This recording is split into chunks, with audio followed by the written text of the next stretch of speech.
Olá, no programa de hoje, impactos do envelhecimento da população brasileira. As características desse processo no país em relação a outras experiências no exterior e os desafios que ele traz em diferentes esferas da vida social e das políticas públicas. Eu converso com o médico gerontólogo e especialista em saúde pública Alexandre Kalash, autor do livro Revolução da Longevidade, em lançamento pela editora Vestígio. Bem-vindo ao Mundo Político, doutor Alexandre. Uma alegria para nós recebê-lo. Mim também, Marco, muito obrigado e obrigado por essa oportunidade. Um bom dia e boa tarde, boa noite a todos. Doutor Alexandre, existe a perspectiva de dobrarmos de 10% para 20% o percentual da população de idosos em menos de 2 décadas. E a conjuntura social em que o Brasil está envelhecendo é distinta da experiência de outros países, sobretudo os desenvolvidos. Como essa diferença nos afeta? Marco, em primeiro lugar, nós vamos dobrar de 10% para 20% a proporção de pessoas sexagenárias no Brasil entre 2011 e 2030. À França foram necessários 145 anos, 7 gerações, 8. Nós vamos fazê-la em uma geração. O tamanho do desafio é imenso, porque os países desenvolvidos, eles primeiro enriqueceram para depois envelhecerem. Nós estamos envelhecendo muito mais rapidamente, sem os recursos que os países desenvolvidos tiveram no passado para experimentar esse acelerado envelhecimento populacional. E quais são, doutor Alexandre, os principais determinantes sociais que fazem uma pessoa envelhecer bem ou mal no Brasil? É o X da questão, porque nós temos hoje no Brasil pessoas que são pobres, mas que ousam envelhecer. A nossa grande expoente da literatura, nossa querida Conceição Evaristo, de Belo Horizonte, que nasceu e cresceu numa favela, era a segunda filha de 9 e tinha, portanto, as incumbências de ajudar a cuidar dos irmãos mais novos. Ela, negra, ela diz: a gente combinamos de não morrer. Essa é a ousadia. Apesar das precariedades, apesar da vida dura, das populações, sobretudo negras, pretas e pardas, apesar da periferia, apesar da quilombola, apesar das populações originárias, nós estamos envelhecendo. Envelhecendo em situações precárias, em pobreza, muitas vezes em miséria. Não há um processo de envelhecimento no Brasil. São vários. São várias as velhices que nós experimentamos. A minha, um privilegiado considerado branco, no Rio de Janeiro, vivendo bem, com teto em cima da cabeça, com comida na prateleira e com um dinheirinho no bolso para comprar, nem que sejam os remédios que o SUS e Viva o SUS ainda não pode oferecer, é muito diferente da maioria da população brasileira. E como o mito da meritocracia, doutor Alexandre, contribui para assentar essas desigualdades, né, que se refletem no envelhecimento? Marco, você disse muito bem, é um mito. É um mito porque ninguém escolhe nascer na família errada, na família pobre, na periferia, em que você pode ter talvez um celular na mão e o pé no esgoto. Um terço da população brasileira nem esgoto sanitário tem. O que nós temos, sim, é um desafio imenso de fazer com que não sejam só anos adicionados à vida. Quando eu nasci, a expectativa de vida no Brasil era de 45 anos, hoje está em 78. Nós temos que fazer todo o possível, e as políticas públicas são essenciais para que a gente possa adicionar vida a esses anos. De acordo com dados divulgados no início de novembro pelo IBGE, doutor Alexandre, com base no censo de 2022, casal sem filhos foi a composição familiar que mais cresceu no Brasil, e esse é um movimento que cresce na medida em que as mulheres entraram no mercado de trabalho e ganharam maior independência financeira. Baixas taxas de natalidade são necessariamente um problema? Não é que seja um problema, é uma conquista das mulheres, porque as mulheres da minha geração são as primeiras a terem experimentado uma coisa mágica, que era ficção científica, quando eu era adolescente. Você colocar uma pílula na boca e, com isso, decidir se você vai ou não ter filhos, quando vai ter filhos e quantos. E, com isso, nós tivemos uma abrupta diminuição do número médio de filhos que uma mulher espera ter no final da sua vida reprodutiva. Em 1975, um ano marcante para mim, porque foi quando eu fui para a Inglaterra fazer minha pós-graduação e lá fiquei vivendo no meio acadêmico, trabalhando no meio acadêmico entre Oxford e Londres. Em 75, o número médio de filhos de uma mulher brasileira chegava a 5,7. Uma geração depois, antes de 2000, 25 anos, digamos, já tinha baixado abaixo do nível de reposição. Se um casal não tiver 2 filhos, este casal não vai se repor. E é o que aconteceu de forma tão rápida e é o que alimenta a velocidade do envelhecimento. Não é tanto o fato de termos mais pessoas idosas no topo da pirâmide, mas sim o que acontece na base.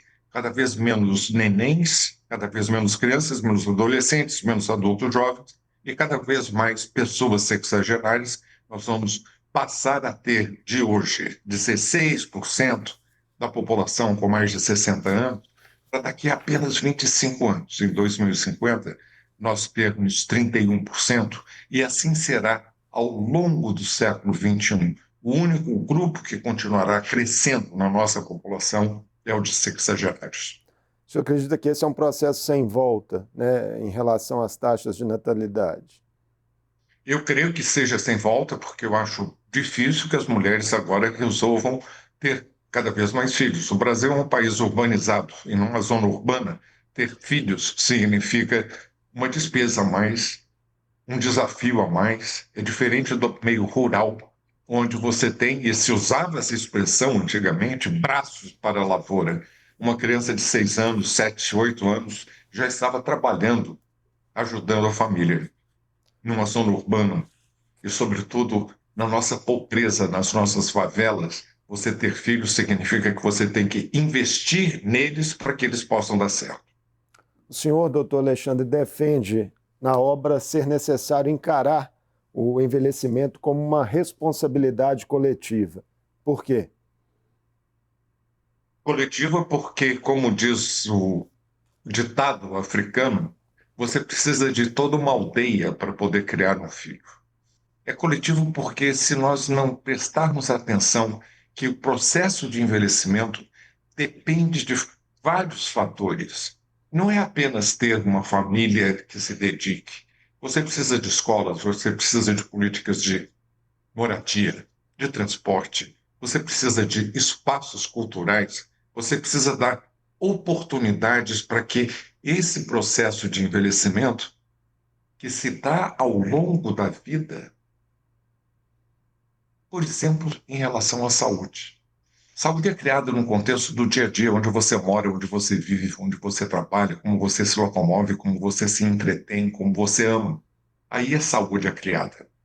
E você não pode esperar que uma pessoa jovem, que não tem as oportunidades, que não tem um emprego digno, que não pode fazer um pé de meia, que não pode investir em sua educação, em que faltam políticas públicas para que tudo isso possa acontecer, você não pode, no final, culpar a vítima e dizer: mas, seu Joaquim, só não sabia que tinha que comer brócolis? Brócolis é bom. E o seu Joaquim vai lhe responder: doutor, se eu comer brócolis na primeira semana do mês, eu não vou ter dinheiro para açúcar e farinha na última. É o drama, né, da desigualdade que assola nosso país. Doutor Alexandre, para ter acesso a serviços de saúde, 83% dos idosos brasileiros dependem exclusivamente do SUS.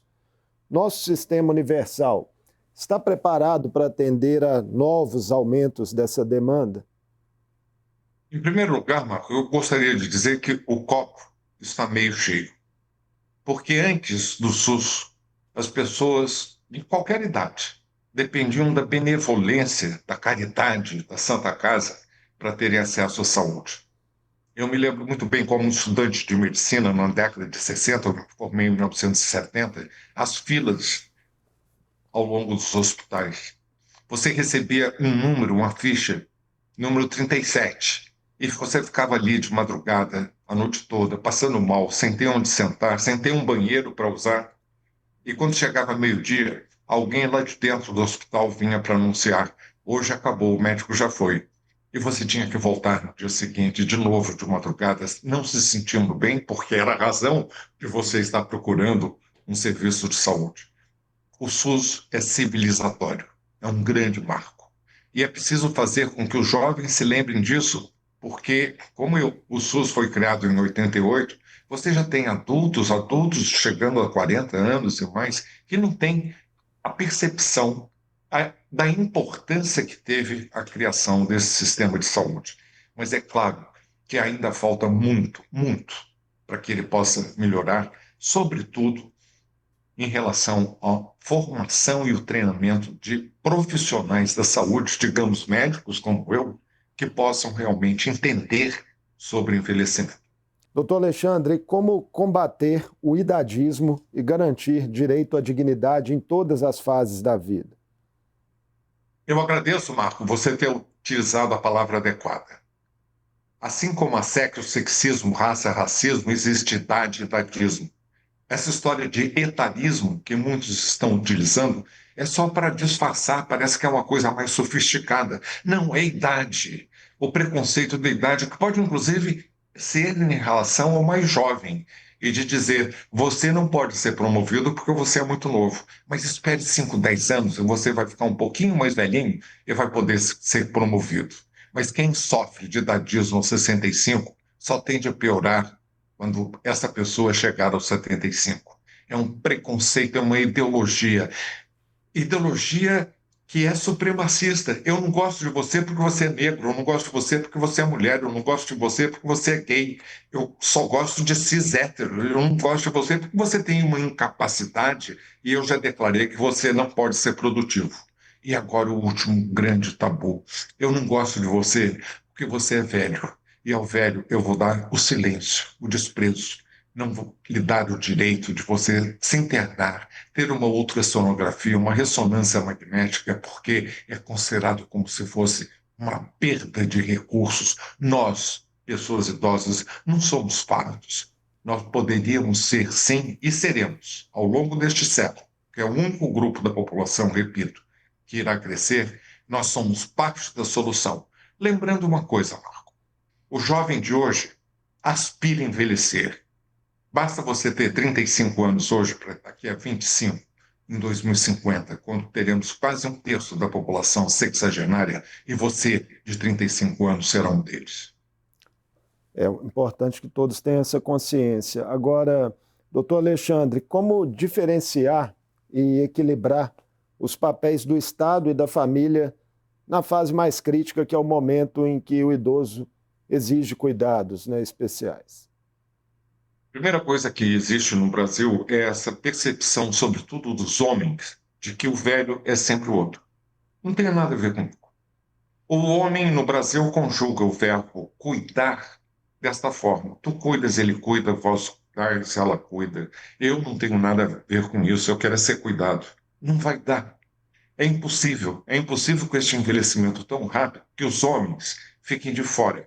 Nós vamos ter que mudar a cultura, desenvolver uma cultura do cuidado. E este cuidado ele tem que ser compartido. A família tem sim um papel muito importante, mas é injusto fazer com que essa família pobre, essa família que anda sem condições de criar um pé de meia, essa mulher dentro de casa, porque a imensa maioria do cuidado é dado por uma mulher, e que a gente espera que essa mulher não só gere renda, trabalhe para ganhar e aumentar a renda da família, como se ocupe dos netos, dos filhos, do sogro, da sogra, da avó e, desculpe dizer, do chato do marido, porque as mulheres brasileiras em geral se casam com homens mais velhos que vão ficar doentes mais rapidamente e no final ela fica só, sem saber, no momento em que ela precisa, por perder a independência, quem vai cuidar de você. Essa sobrecarga das mulheres é de fato bastante evidente na nossa sociedade. Quais seriam os caminhos para aliviá-la, digamos assim, com suporte adequado a essas cuidadoras? Essas cuidadoras, elas estão precisando, em primeiro lugar, de dignidade e de reconhecimento. Elas precisam ser treinadas. É impossível você prestar o cuidado necessário a uma pessoa idosa que tenha tido um derrame e ficou com sequelas, ou que tem uma doença de Alzheimer. Não é a mesma coisa que cuidar de um bebê. Que este bebê está, na imensa maioria das vezes, se desenvolvendo e adquirindo mais independência. Enquanto que aquela pessoa idosa que ficou dependente, a tendência é de que ela vai precisar cada vez mais de cuidado. E eu não estou falando de uma semana, um mês, eu estou falando muitas vezes de anos, em que essa mulher, sem ter o treinamento adequado, experimente, Marco, você virar ou trocar os lençóis da cama de uma pessoa que perdeu a mobilidade, que está presa ao leito e que tem incontinência e de você ter que trocar os lençóis porque ela está ali negligenciada, não por vontade da família, mas pelas condições precárias. Nós temos que fazer com que o cuidado seja na comunidade, através de agentes comunitários que possam auxiliar as tarefas todas que se exigem quando esse cuidado está em casa. E, por outro lado, para uma parcela importante que vai crescer cada vez mais, cuidarmos das ILPIs, das instituições de longa permanência, que muitas vezes são clandestinas, não são fiscalizadas, que não tem o pessoal adequado, em que você tem um cuidador, às vezes, para 10 pacientes. O resultado disso tudo é de uma pobreza muito grande da alma, fere a alma. Você fica numa situação desesperada e acaba, como nós vimos durante a pandemia, acaba tendo um custo social muito, muito elevado. O poder público tem que compartilhar do cuidado que a família está, a duras penas, proporcionando. Aprimorar esse trabalho de agentes comunitários é uma das formas? É uma das formas, eu acho que a tendência é essa, que a gente possa, por exemplo, numa favela, ter uma pessoa, mulher, por exemplo, de 40, 50 anos, que não tem um emprego fixo, de treiná-la para que ela possa, recebendo dignamente, uma visita diária, 6, 7, 8 pessoas que acontecem ser seus vizinhos. Muitas vezes existem esses laços de familiaridade, fazer com que a gente possa resolver dois problemas de uma vez só. Que essa pessoa, na maioria das vezes uma mulher, possa prestar esse trabalho recebendo e tendo uma renda e, ao mesmo tempo, beneficiar, mas em íntima correlação com o sistema de saúde. O centro de saúde está ali e ela sabe que se ocorrer uma queda, se ocorrer um problema de saúde que seja, ou social maior, ela tem a quem recorrer, ela se sente apoiada. O senhor citou um exemplo há pouco, em uma resposta anterior, de cuidador que às vezes não vai encontrar no final da sua própria vida o amparo que ele prestou, né, a outras pessoas. Relatos como esse são mais comuns do que se imagina? São muito mais comuns e a gente vê sobretudo em relação às mulheres. As mulheres que cuidaram, cuidaram, cuidaram, e depois você tem que se perguntar quem vai cuidar de mim quando eu precisar. As famílias de classe média, elas têm esse conforto relativo de terceirizar. Eu não posso dar conta, a família está toda ocupada, as mulheres estão trabalhando, cada vez nós temos um reservatório menor de mulheres disponíveis. Não é como no tempo quando eu era jovem, em que você tinha muitas mulheres que não tinham ingressado no mercado de trabalho e havia ali 5, 6, 8, 10 mulheres para cuidar de uma pessoa idosa. Revezava. Agora não. Nós temos cada vez menos mulheres, as taxas de fecundidade estão levando a isso, mas também o fato das mulheres terem ingressado no mercado para trabalho. Então nós temos que compensar isso, fazendo com que este cuidado possa ser dividido através de centros comunitários, de agentes comunitários e, sobretudo, fazer com que os homens entendam de que, quando eu era pequeno, eu ouvia: menino não chora. Menino 50, 60 anos depois não pode dizer que tem dor no coração, porque isso é um sinal de fraqueza. A mim me deram uma pistola para atirar, a bola para chutar, a minha irmã deram uma boneca para cuidar.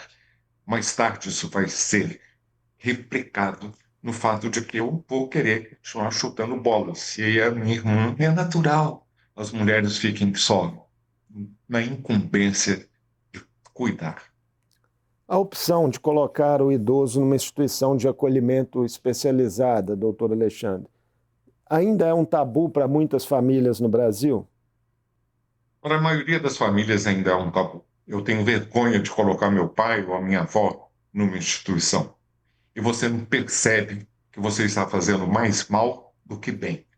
Muitas vezes, essa pessoa idosa, dependente, negligenciada, que ninguém tem tempo de cuidar, precisa sim de ter esse apoio da institucionalização. Mas para isso é importante que essas ILPIs, essas instituições de longa permanência, sejam apropriadas, ofereçam um cuidado digno, que não sejam só visando o lucro que está dando dinheiro.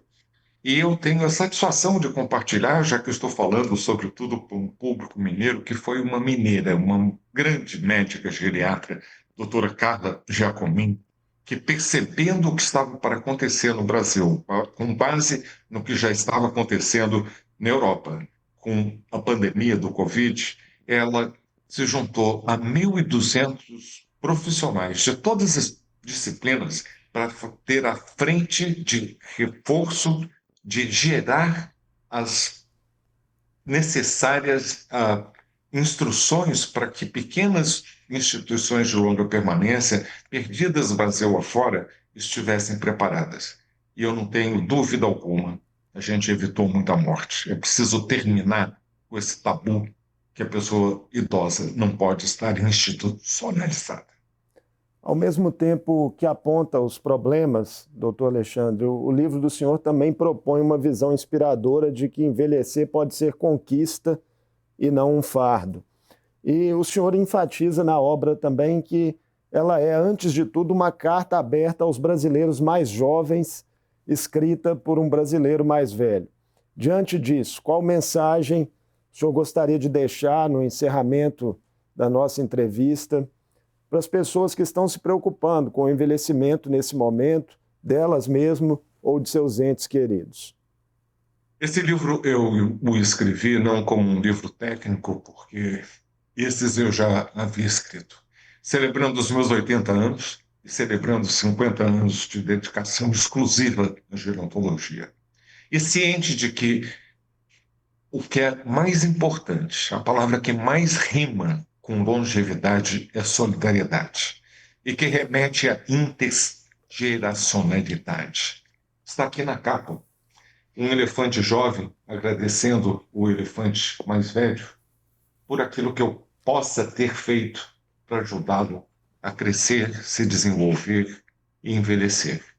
Ele foi me dado por um amigo dileto, querido, um homem negro, um homem que nasceu na favela da Maré, que foi criado pela avó, sobretudo, e foi essa avó que lhe incutiu os princípios que fizeram dele hoje um grande homem.